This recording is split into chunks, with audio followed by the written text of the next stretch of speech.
Assalamualaikum warahmatullahi wabarakatuh. Kembali lagi di channel Berita Mistis. Untuk kisah kali ini masih melanjutkan dari kisah yang sebelumnya, yaitu sebuah kisah yang berjudul Setra Ganda Mayit dari tulisannya akun Twitter yang bernama Dioseta. Sebelum kita masuk ke ceritanya, tekan dulu tombol like video ini dan jangan lupa tekan juga tombol subscribe channel ini dan nyalakan juga lonceng notifikasinya agar tidak ketinggalan cerita-cerita baru dari channel ini. Dan bagi teman-teman yang ingin membaca langsung ceritanya dan ingin membaca koleksi-koleksi lain dari ceritanya Kak Dioseta, nanti silakan saja kunjungi linknya yang nanti akan saya sertakan di kolom deskripsi. Dan seperti apa untuk kelanjutan kisah ini? Langsung saja kita simak berikut ini.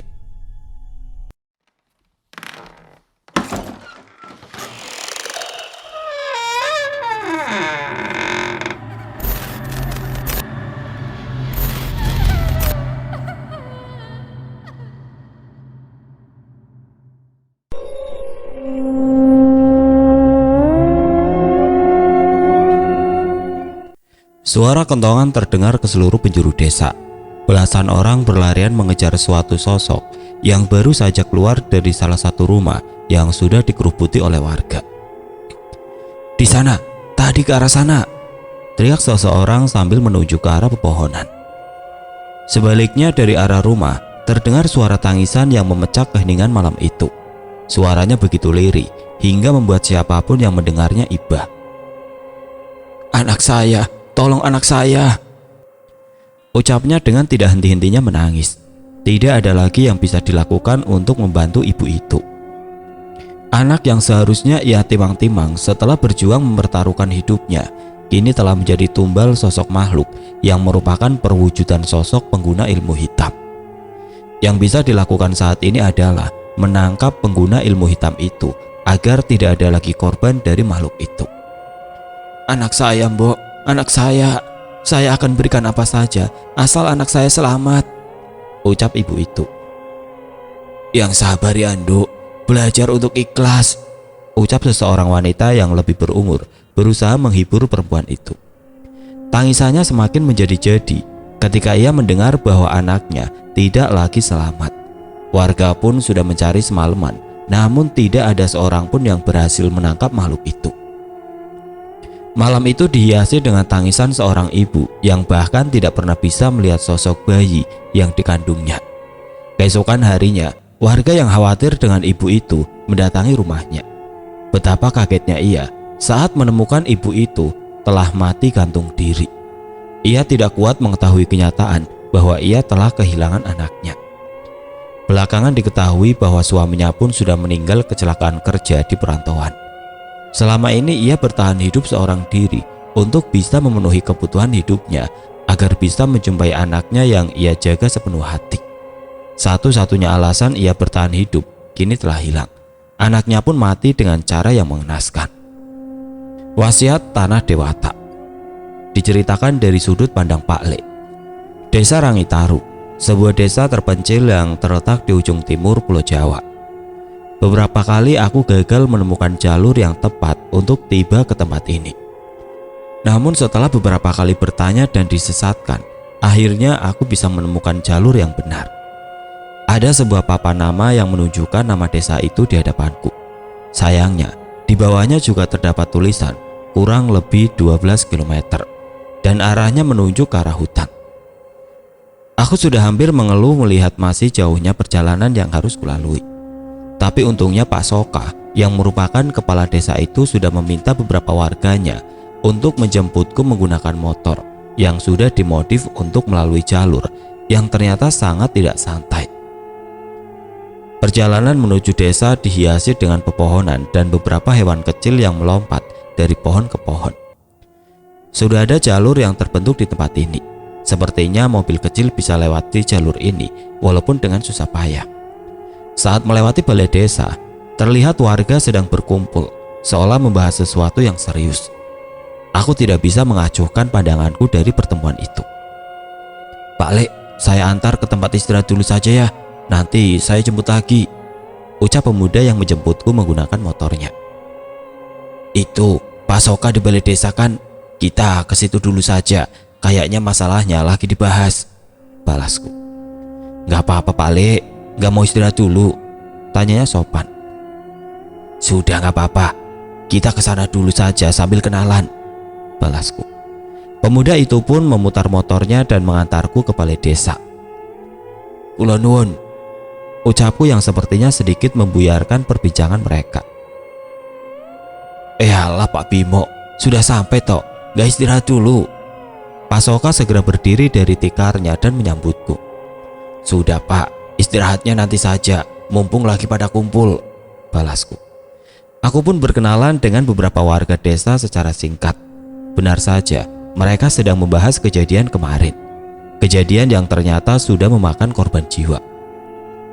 Desa ini sedang diteror makhluk pengguna ilmu hitam Pak, jelas Pak Soka. Kemarin ada korban seorang anak bayi yang baru saja lahir, dan ditambah lagi ibunya yang memilih untuk mengakhiri hidupnya. Pak Soka menceritakan mengenai sosok makhluk yang sedang meneror desa. Ia mengincar janin bayi, dan ketika tidak ada bayi yang akan lahir, ia mengincar anak kecil atau bahkan orang dewasa. Sudah ada yang pernah melihat wujudnya Pak? Tanyaku penasaran. Pernah, ada orang pintar yang berhasil menjebak makhluk itu Pak. Ia pun memanggil warga, namun sebelum warga sempat sampai, tiba-tiba terlihat cahaya kobaran api dari arah orang pintar itu, jelas Pak Soka. Cahaya? Tanyaku penasaran. Maksud Pak Soka, saat kami sampai orang pintar itu sudah mati dengan seluruh badan yang gosong, mati terbakar, tambah salah satu warga. Mendengar kisah itu, aku segera mengerti sekelam apa permasalahan yang dimiliki desa ini hingga Pak Soka harus memanggilku. Padahal di sekitar desa ini pun harusnya banyak orang sakti yang harusnya bisa membantu permasalahan di desa ini. Untuk itu Pak, sebelum Pak Bimo membantu kami, saya ingin mewanti-wanti agar Pak Bimo tidak memaksakan diri. Kami tidak ingin ada korban yang bertambah lagi, ucap Pak Soka. Aku mengangguk dan mengerti maksud Pak Soka. Tenang saja Pak, saya tahu batasan saya, balasku. Pak Soka pun melanjutkan ceritanya. Menurutnya, dulu pernah ada kasus serupa tentang makhluk yang mengincar janin. Tapi itu sudah puluhan tahun yang lalu saat Pak Soka masih kecil. Ia pun heran mengapa makhluk itu kini kembali muncul dan menyerang desa. Perbincangan di balai desa saat itu tidak membuahkan hasil yang signifikan. Mereka hanya membentuk kelompok-kelompok ronda dan sistem keamanan desa untuk saling memberi tanda apabila melihat sosok itu. Mereka juga mendata setiap wanita yang sedang hamil agar selalu didampingi saat tidak bersama anggota keluarganya. Tapi kalau makhluk itu memang sesakti yang diceritakan, mungkin sistem ini pun tidak mampu menahan keganasan makhluk pencari tumbal itu. Seusai pertemuan, Pak Soka mengantarku ke salah satu rumah warga yang dipinjamkan untukku beristirahat. Aku pun menggunakan waktuku untuk membereskan barang dan mandi sebentar. Saat aku keluar untuk mencari udara segar, aku melihat satu keluarga yang pergi membawa barang-barangnya meninggalkan desa. Padahal langit sudah mulai gelap. Ada satu orang ibu hamil di antara mereka. Mungkin mereka bermaksud mengamankan diri dengan meninggalkan desa ini. Selamat malam Pak Bimo, ucap Pak Soka yang baru saja tiba. Malam Pak Soka, monggo, sambutku. Pak Soka mengambil tempat duduk di sebelahku sambil membawa sebuah rantang yang berisi nasi dan lauk untukku. Masakan istri saya, nanti dicobain ya Pak Bimo, ucap Pak Soka.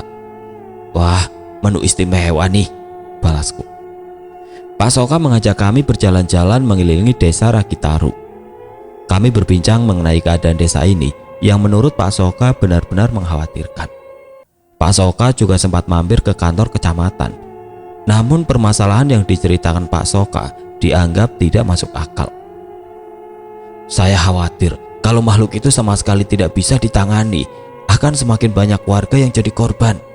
Semakin banyak ia mendapat tumbal, dia akan semakin kuat kan Pak? Tanya Pak Soka. Betul Pak, makanya kita perlu secepat mungkin mencari petunjuk. Di tengah perjalanan, aku melihat seorang pemuda yang tadi mengantarku baru saja sampai di rumahnya dengan membawa belanjaan. Pak Bimo, sudah kenalan sama Egar kan tadi? Tanya Pak Soka. Oh, Namanya Egar. Saya lupa nanya tadi, jawabku. Dia salah satu pemuda yang paling rajin.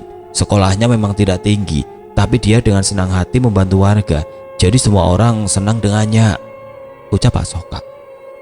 Ucapan Pak Soka benar.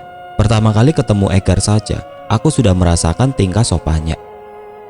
Di dekat sini ada sungai, Pak, tanyaku yang samar-samar mendengar suara gemercik air yang mungkin jaraknya cukup jauh. Ada, Pak. Dulu sungai itu sering digunakan warga untuk mandi dan mencuci baju. Tapi semenjak zaman lebih modern, sungai itu hanya sebagai tempat memancing dan tempat istirahat warga desa saja, jelas Pak Soka. Banyak perbincangan santai antara aku dan Pak Soka, tapi sebagian besar adalah keresahannya tentang desa ini. Saat kami berniat untuk kembali, tiba-tiba terdengar suara kentongan dari arah yang tidak jauh dari tempat kami berada. Saat itu juga aku dan Pak Soka segera berlari menuju arah kentongan itu. Kenapa, Mas? Ada apa? Tanya Pak Soka.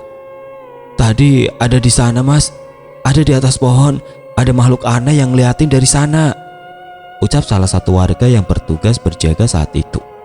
Kami menoleh ke arah yang ia tunjukkan. Namun tidak ada apapun di sana. Gak ada apa-apa, Mas. Makhluk itu lari ke arah mana? Tanya Pak Soka. Warga itu pun menunjuk ke arah hutan. Aku memastikan setiap titik yang ditunjuk oleh warga itu.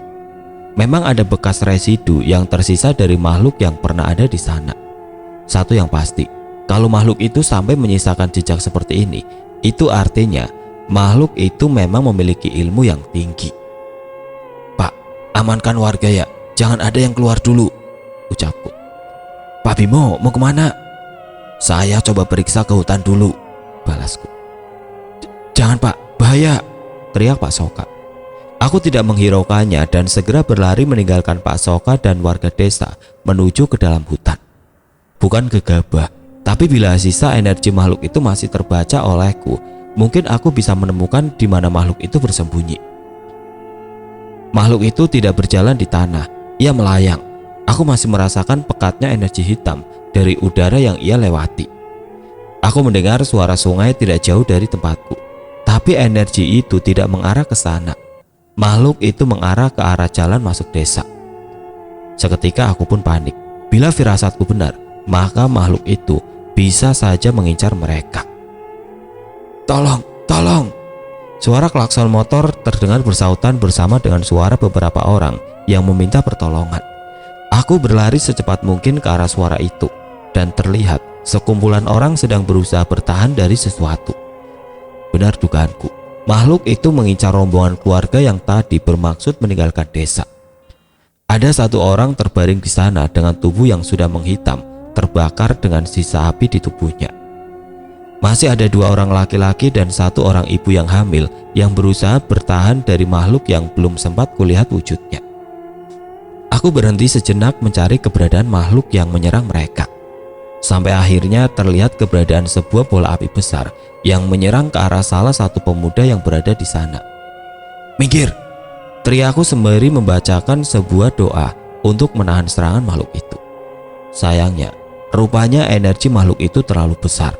Amalan penolak ilmu hitam yang kugunakan tidak cukup untuk menahannya dan membuat kami terpental dengan ledakannya. Jangan jauh-jauh dari saya, perintahku pada mereka. Bapak yang dimintai tolong sama Pak Soka tadi? Tanya ibu hamil itu. Ya, tetap waspada, kalau ada yang melihat wujudnya segera teriak, ucapku. Makhluk itu tidak menyerang membabi buta. Hampir dapat dipastikan sosok ini benar manusia yang mencari ilmu. Tepat ketika sinar rembulan tertutup awan, tiba-tiba sosok itu kembali mendekat. Berbeda dengan sebelumnya, kali ini bukan bola api. Makhluk itu muncul dengan kepala dan mata yang besar dengan taring yang panjang hingga ke bawah.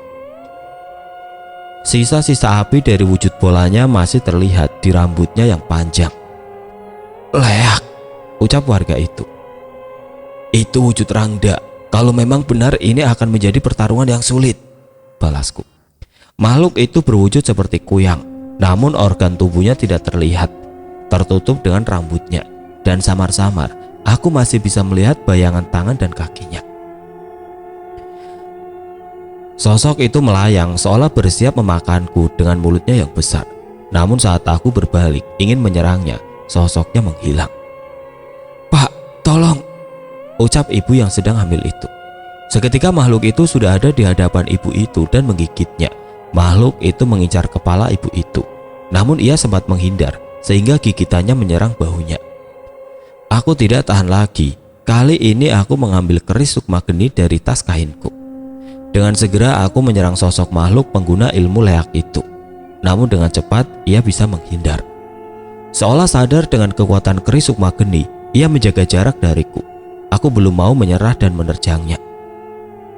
Tepat saat seranganku menggoresnya, seketika sosoknya berubah kembali menjadi bola api dan membakar tanganku. Rasa panas benar-benar hampir membuatku tidak mampu bergerak. Namun aku tahu bahwa makhluk itu tidak akan berhenti. Sekuat tenaga aku membacakan mantra untuk memanggil kobaran api yang mungkin bisa menyeimbangi kobaran apinya, Geni Baraloka.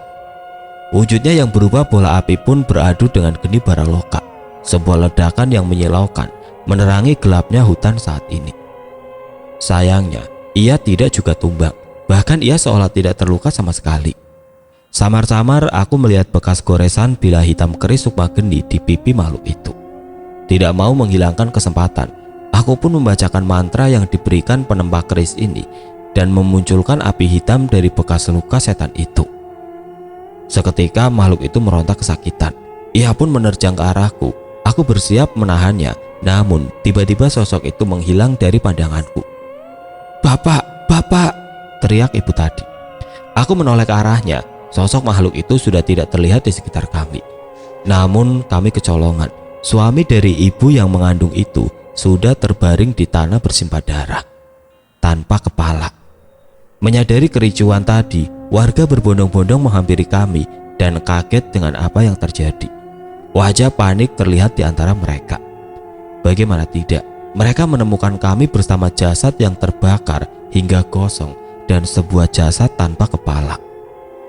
Ibu yang selamat itu pun kini hanya menangis tanpa henti. Sementara pemuda yang mengantar mereka bahkan tidak dapat berbicara setelah melihat kejadian tadi. "Maafkan saya Pak Soka, saya gagal menyelamatkan mereka," ucapku. Pak Soka menghampiriku dan melihat bekas luka bakar di lenganku. "Sudah Pak, kalau Pak Bimo saja tidak bisa, apalagi kami. Lebih baik kita obati luka Pak Bimo dulu. Kita tidak tahu kapan makhluk itu akan kembali lagi," balas Pak Soka. Kami pun kembali ke desa. Beberapa warga mengantarkan ibu yang sedang hamil itu untuk tinggal bersama istri Pak Soka. Sementara warga berkumpul ke balai desa. "Ilmu leak?" tanya Pak Soka bingung. "Bukannya itu hanya ada di Pulau Beli saja?" Aku tidak tahu harus menjawab apa, tapi itulah yang kulihat. Aku menceritakan sosoknya yang berubah menjadi bola api dan kadang berwujud rangda. "Leak atau pengeleakan itu ilmu Pak, sebuah ilmu aksara. Sebenarnya justru menurut secara Kalonarang, ilmu pengeleakan itu dimulai di sini, di Jawa Timur. Tapi bisa jadi ada teori yang berbeda," jelasku. "Kami sempat menduga itu adalah sosok seperti Kuyang, tapi Kuyang tidak bisa melukai manusia dewasa sampai terbakar seperti itu," balas Pak Soka. Di tengah perbincangan kami, tiba-tiba ada seseorang yang mendekat kepada saya. "Maaf Pak Bimo, tangannya biar saya periksa," ucapnya dengan sopan. "Oh, tidak usah repot-repot Pak, tadi sudah saya obati," balasku. Pria itu mendekat kepadaku dan tetap memaksa untuk mengobati tanganku. "Bukan begitu Pak, kalau memang luka ini dikarenakan ilmu leak itu, mungkin luka ini bisa berkepanjangan," ucapnya. "Iya Pak Le, biar diperiksa sama Pak D saja," ucap Egar. Rupanya pria ini adalah Pak D atau paman dari Egar yang sama sepertiku. Ia dimintai tolong untuk menangani makhluk itu. Mendengar alasan itu pun aku menunjukkan tanganku padanya. Ia melihat tanganku dan membacakan sebuah mantra yang lebih mirip sebuah doa dari agamanya. Benar ucapannya, walaupun aku sudah menutup lukanya, rupanya ada benda seperti asap menguap dari kulitku. "Itu apa Pak?" tanyaku. "Ini racun. Kalau ia pengguna ilmu leak, dia pasti sudah biasa dengan wujud racun yang tidak terlihat. Seandainya ia membacakan mantranya, racun ini akan bereaksi, jelasnya. Mendengar penjelasannya, aku pun mengambil kesimpulan bahwa ia bukan orang biasa. Namanya Pak Waja. Egar yang meminta pertolongan Pak Waja, Pak D-nya, untuk membantu desa ini. Ia baru saja datang tadi sore, mungkin saat kami melihat Egar memasuki rumahnya tadi. Pengguna ilmu leak pun seharusnya tidak seagresif ini dalam mencari tumbal, ucapku melanjutkan pembicaraan. Kecuali pengguna ilmu itu punya niat lain, ia sedang mengejar suatu ilmu atau tujuan serupa, balas Pak Waja. Mendengar ucapan Pak Waja, seketika aku teringat kejadian saat Cahyo kembali dari desa yang ia tolong dan berkata tentang kerajaan Setra Gandamayit. Kerajaan Demit Setra Gandamayit, ucapku menggumam. Pak Soka dan Pak Waja pun memperhatikanku yang sedang berpikir. Namun wajah Pak Waja lebih terlihat kaget. Pak Bimo tahu mengenai itu? Tanyanya. Kedua keponakan saya sedang berurusan dengan itu. Biar saya pastikan dulu. Saat itu juga aku pamit kepada warga dan kembali ke rumah. Ada perasaan yang mengganjal saat teringat akan Danan dan Cahyo yang sedang berurusan dengan demit-demit dari kerajaan Demit kuno itu. Aku mengambil posisi senyaman yang kubisa dan mencoba mencari keberadaan Sukma Danan yang terhubung dengan aliran darahku. Dengan membacakan sebuah mantra, aku berhasil memisahkan rohku dari raga dan segera menuju ke tempat di mana mereka berada. Danan, mantra leluhurmu, mungkin itu satu-satunya cara kita keluar dari situasi ini. Terdengar suara Cahyo yang berada di tengah pertarungan. Melihat situasinya, sepertinya mereka memang tidak punya pilihan lain. Serangan mereka sama sekali tidak ada yang bisa melukai musuh yang mereka hadapi. Sena dan teman-temannya sudah tidak mampu bertahan dari serangan berbagai pria berbaju hitam. Sebagian dari temannya pun sudah terluka, apalagi Cahyo bertarung dalam keadaan terluka. Saat itu Danan meletakkan kerisnya di dadanya dan membacakan sebuah mantra.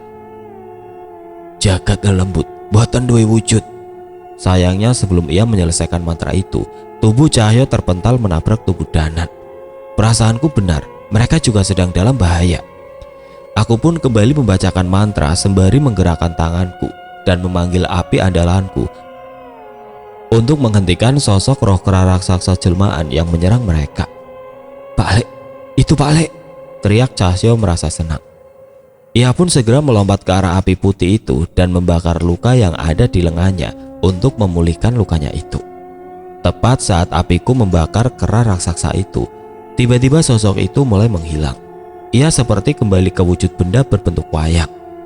Sungguh, aku pernah menghadapi makhluk seperti itu. Aku teringat kisah Cahyo yang mengusir siluman ular raksasa di reruntuhan hutan dengan batu dari reruntuhan itu. Mungkin saja itu bisa berguna untuk melawan makhluk-makhluk itu.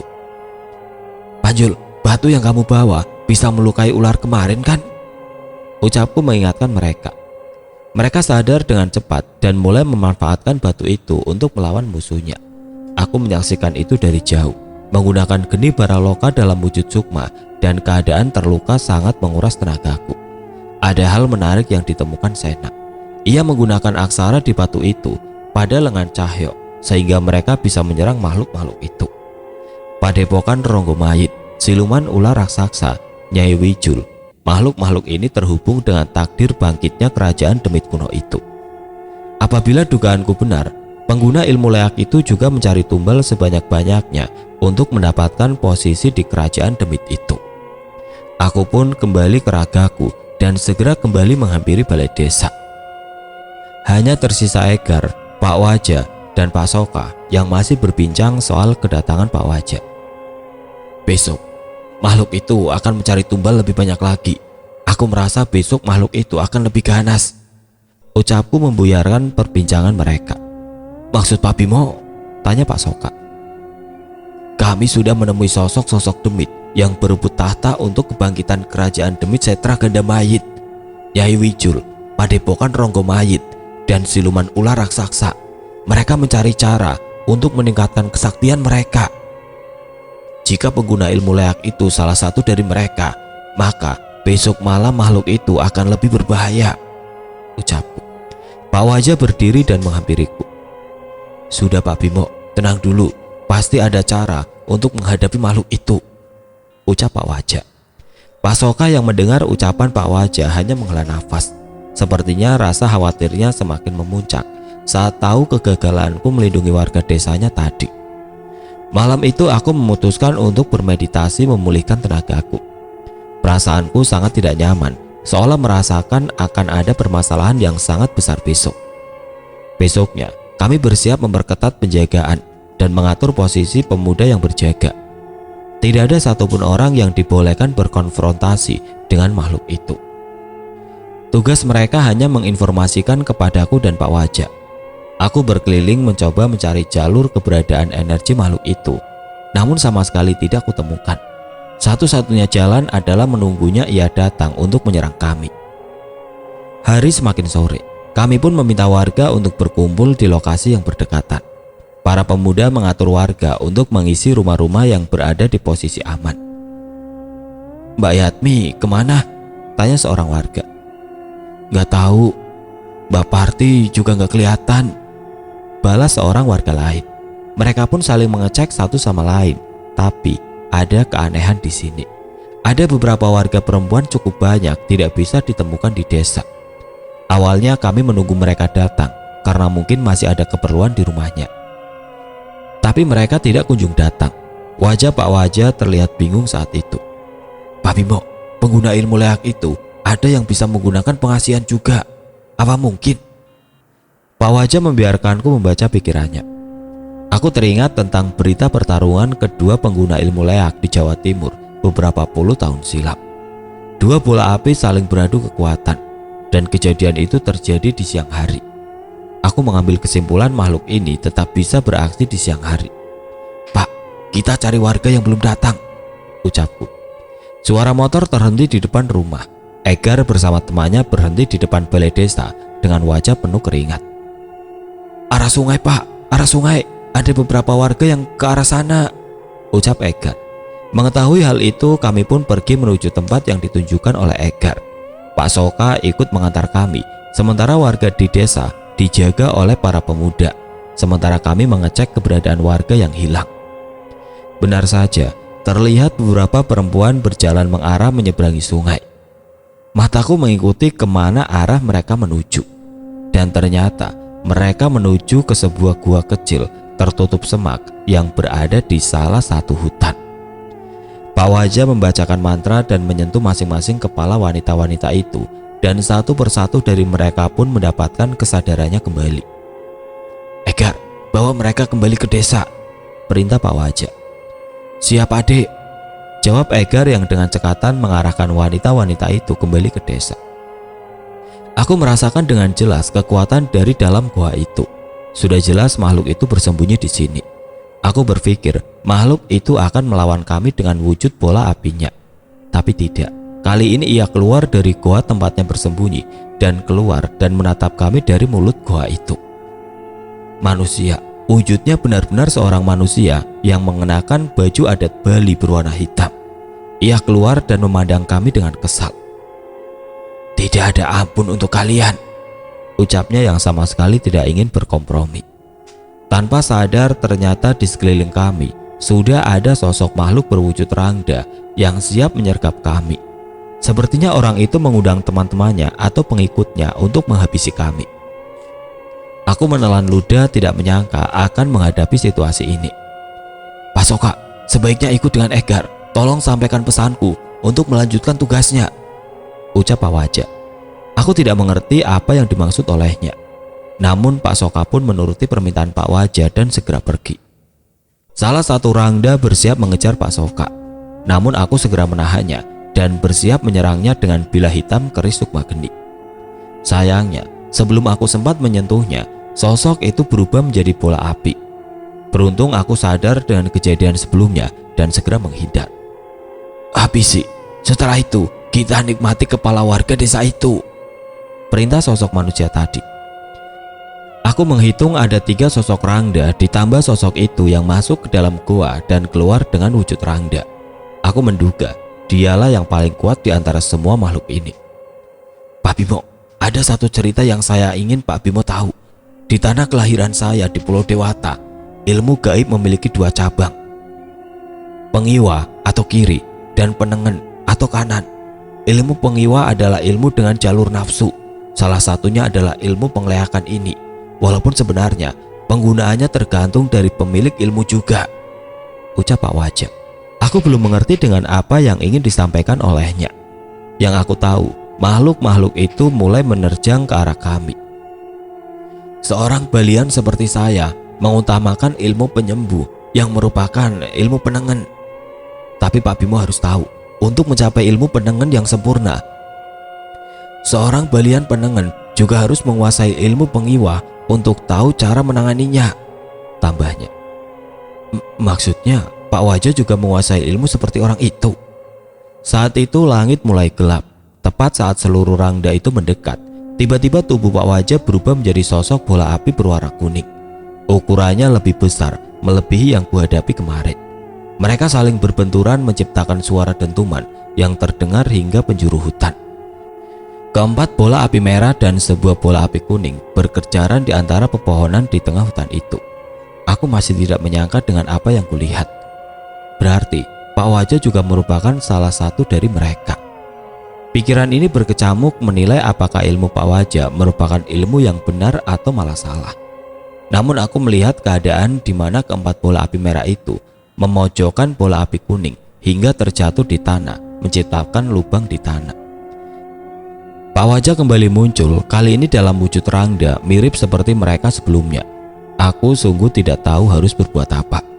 Wujud Pak Wajah seketika berubah menjadi mengerikan, seperti makhluk yang kemarin menyerangku. Semakin lama aku berpikir semakin banyak pula luka yang didapatkan oleh Pak Wajah. Sepertinya aku harus menunda pemikiranku dan fokus untuk melindungi warga desa terlebih dahulu. Sebuah bola api besar kembali menyerang Pak Wajah. Aku tahu dari cacatnya api yang ada di sisinya bahwa itu adalah makhluk yang menyerangku kemarin. Aku pun membaca mantra untuk membangkitkan api hitam di lukanya, sehingga bola api itu kesakitan dan kembali ke wujud rangdanya. Saat ketiga bola api sisanya menyerang, aku menepisnya satu persatu dengan bila hitam dari keris sukma geni. Sama seperti sebelumnya, walaupun bisa menahan serangannya, api dari kobaran itu tetap membakar lukaku. Aku pun membaca sebuah mantra lagi dan memanggil api putih yang mampu memutihkan angkara murka. Aku berharap api ini bisa menahan ilmu-ilmu hitam yang digunakan untuk menyerangku. Pertarungan semakin sengit dengan setiap luka goresan yang kudaratkan di tubuh makhluk-makhluk itu. Sayangnya, itu semua harus kubayar dengan luka bakar di tangan ini. Entah sampai kapan geni baraloka bisa terus menyala, menahan agar lengan ini tidak menjadi abu sebelum pertempuran ini berakhir. Aku dan sosok rangda Pak Wajah saling melindungi punggung masing-masing. Namun aku merasa seolah serangan-serangan ini tidak pernah berakhir. Aku berkali-kali membaca mantra api hitam untuk membakar luka mereka. Namun mereka masih sangat kuat untuk menahan itu semua. Entah serangan apa lagi yang bisa kudaratkan kepada mereka. Inilah salah satu ilmu yang paling sulit yang pernah kuhadapi. Sebuah ledakan terjadi lagi atas serangan Pak Wajah dan rangda itu dan menyebabkanku terpental. Saat itu juga, seolah tidak ingin melewatkan kesempatan, salah satu bola api merah bersiap menyerangku dan menghabisiku. Aku sudah bersiap dengan apapun yang terjadi dan menahan serangannya dengan keris sukma geni di tanganku. Saat itu, hal aneh terjadi. Bola api yang menyerangku tiba-tiba padam dan berubah menjadi kepala manusia yang terjatuh bersama organ-organnya. Aku kaget melihat dan segera mencari posisi terbaik untuk bertahan. Egar berhasil, kita hanya perlu mengulur waktu, ucap Pak Wajah yang sekejap kembali ke wujud manusianya. Berhasil mengulur waktu? Maksudnya ini semua sudah direncanakan oleh Pak Wajah? Berarti kita hanya perlu menahan mereka selama mungkin, tanyaku memastikan. Pak Wajah yang sudah kembali melayang dalam wujud rangdanya hanya mengangguk dan menahan setiap serangan dari makhluk lainnya. Sepertinya tubuhnya sudah hampir tidak kuat menahan semua serangan itu. Ilmuku adalah ilmu api, sangat tidak menguntungkan bila berhadapan dengan makhluk yang mengandalkan api. Sepertinya ini satu-satunya cara yang bisa kulakukan untuk bertahan. Aku menggoreskan jariku pada bila putih keris sukma geni. Seketika darahku mengalir di bila putih dan berubah menjadi tetesan api. Aku pun meneteskan api itu ke arah Pak Wajah. Seketika seluruh luka gaib dan luka pertarungan yang ia dapat pulih seketika. Maaf Pak Wajah, kemampuanku belum bisa menandingi mereka. Tapi dengan cara ini, Pak Wajah bisa bertarung lebih lama, ucapku. Wujud Rangda Pak Wajah menatapku seolah mengerti rencanaku. Ia bertarung sekuat tenaga dan setiap lukanya semakin parah, aku kembali memulihkannya. Berbeda dengan ketiga Rangda yang tersisa, tubuhnya mulai penuh dengan luka.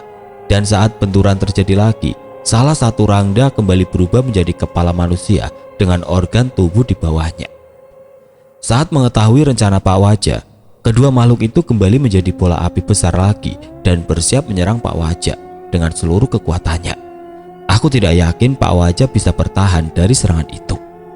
Aku pun bersiap untuk membantu menahan serangan itu. Namun sekali lagi, sebelum serangan itu sempat mendarat, bola api itu kembali berubah menjadi kepala manusia.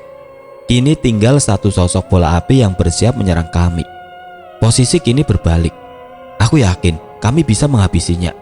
Ketika kami bersiap menerima serangannya, tiba-tiba bola itu berbalik arah dan pergi meninggalkan hutan. Aku pun mencoba mengejarnya, namun Pak Wajah menahanku. Sudah Pak Bimo, jangan dikejar. Kita tidak tahu apa dia masih memiliki teman seilmu juga, ucap Pak Wajah. Aku pun menerima alasan Pak Wajah dan mengecek luka-lukanya. Pak Wajah, harus jelaskan ini semua kepada saya, ucapku sambil membantunya berdiri. Kita kembali ke desa dulu. Makhluk itu juga terluka parah. Ia tidak akan kembali ke tempat ini lagi dalam waktu lama, balas Pak Wajah. Aku tidak menghiraukan dulu sosok kepala yang sebelumnya sempat berubah menjadi bola api itu. Tapi sepanjang perjalanan, Pak Wajah bercerita. Pengguna ilmu leak bisa merubah dirinya menjadi berbagai macam hal, mulai dari hewan, benda, rangda sesuai tingkatannya. Namun mereka yang terbuai dengan kesaktian instan mendapatkan pusaka untuk bisa mendapatkan ilmu leak, namun tidak sempurna. Hanya kepala mereka yang melepas dan menjadi rangda untuk mencari tumbal demi kesempurnaan ilmu mereka. Aku meminta Egar mencari tubuh mereka dan menghancurkan pusakanya yang biasa berbentuk kain. Sebenarnya Egar juga seorang melik yang dianugerahi kemampuan, jelas Pak Wajah. Saat sampai di desa, kami memberitahukan bahwa keadaan sudah aman dan warga bisa pulang ke rumahnya masing-masing. Hanya tersisa Egar dan Pak Soka yang ingin mendengar cerita dari kami. Kami tidak menceritakan dengan detail pertarungan kami, apalagi saat Pak Wajah berubah menjadi rangda. Tapi Pak Soka bisa menerima bahwa kami berhasil karena Egar menuntaskan tugasnya menghancurkan pusaka yang digunakan tubuh rangda yang menyerang kami. Aku menatap Egar. Dia hanya seorang pemuda biasa. Saat menatapnya, aku teringat pada Danan dan Cahyo. Mungkin saja dia juga memiliki takdir yang besar seperti kedua bocah itu. Rasa penasaranku pada Pak Wajah ku teruskan dengan berbincang di rumah singgah sembari bertukar ilmu untuk memulihkan diri dari luka-luka tadi. Kepercayaan kami mengacu dengan roh bineda, di mana setiap hal memiliki dua sisi, baik buruk, positif negatif, atas bawah, dan semuanya akan terus ada di alam ini. Hal ini juga berlaku pada ilmu pengleakan Pak Bimo, cerita Pak Wajah. Aku mengangguk. Kepercayaan ini juga dianut leluhur kami di Jawa sebelum ajaran agama masuk ke dalam kehidupan masyarakat. Ilmu baik bisa menjadi buruk bila dimanfaatkan untuk hal duniawi, dan ilmu pengiwa atau kiri bahkan bisa menjadi hal baik bila tujuannya untuk mengobati atau menangkal, jelasnya. Seperti yang sempat diceritakan saat bertarung tadi, mungkin maksudnya kita harus memahami seluk-beluk ilmu hitam itu untuk bisa menangkalnya. Tapi aku tidak menyangka kejadian tadi. Seorang yang bertingkah bijak seperti Pak Wajah tiba-tiba berubah wujud menjadi rangda yang mengerikan, ucapku. Mungkin ilmu itu diturunkan ke saya karena suatu maksud Pak Bimo, ucap Pak Wajah. Maksudnya? Ilmu pengleakan akan sempurna bila bisa merahasiakan dalam 100 kelahiran. Tapi saat ini tingkat ilmuku berhenti di sini. Berarti itu sebuah masalah besar, tanyaku. Pak Wajah menggeleng. Aku merasa aku ditakdirkan yang benar saat mengetahui Pak Bimo sedang berurusan dengan kerajaan Demit Setra Gandamait. Saat itu aku merasa bahwa ilmu ini adalah wasiat dari sang pemberi ilmu ini untuk berhadapan dengan tempat asalnya, jelasnya. Memangnya siapa pemberi ilmu ini, Pak Wajah? Tanyaku penasaran. Pak Wajah tersenyum. Ilmu ini berasal dari penguasa seluruh kerajaan di Setra Gandamait. Sangat panjang perbincangan yang terjadi semalam. Ada sebuah ilmu, pengetahuan, dan pandangan yang sebenarnya sangat berbeda dari yang aku ketahui saat ini. Namun aku sedikit membuka pikiranku akan hal ini. Aku sempat mengirim pesan dengan Cahyo. Ada sebuah desa yang membutuhkan bantuan. Posisiku saat ini sangat sulit untuk menjangkaunya, sehingga Danan yang akan berangkat ke sana. Saat mengetahui bahwa Danan dan Cahyo berkumpul di Padepokan Ki Joyo Talun untuk bersiap menghadapi kerajaan Demit itu, Pak Wajah pun meminta untuk bergabung dengan kami. Persis sesuai perkataan Danan, kami harus mengumpulkan sebanyak mungkin orang sakti yang bisa membantu kami menyelesaikan permasalahan ini. Semua Dedemit akan berkumpul di tempat itu. Demit lemah hingga Demit terkuat, mereka akan berebut posisi tertinggi di sana. Saat kerajaan itu sudah terbentuk, akan mudah bagi manusia untuk terjerumus dalam hawa nafsu dan memalingkan imannya kepada makhluk-makhluk itu, ucap Pak Wajah dengan wajah penuh kekhawatiran.